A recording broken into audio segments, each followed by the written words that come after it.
Dia lacak keluarga juga. Memang dia udah ngatur cak yang datang. Tapi dia lacak keluarga. Malah tadi tanya dengan adik ini, mana buku tamu tadi aku lah ada ini lagi. Memang aku ngambilnya katanya. Aku nyarinya di depan sana.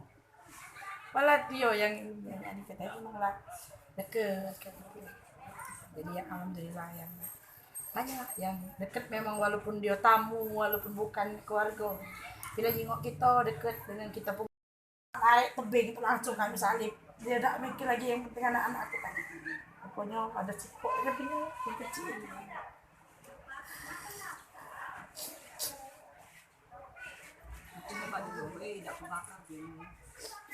Bakar kaki, tangan sama kepalanya. Tadi ada puskesmas. Hah? Masih itu ada. Cuman ya namanya kan kalau lah kena luka sini kan pasti bengkak aja kan. Kita kan benjol kadang-kadang di sini mata sini melok bengkak.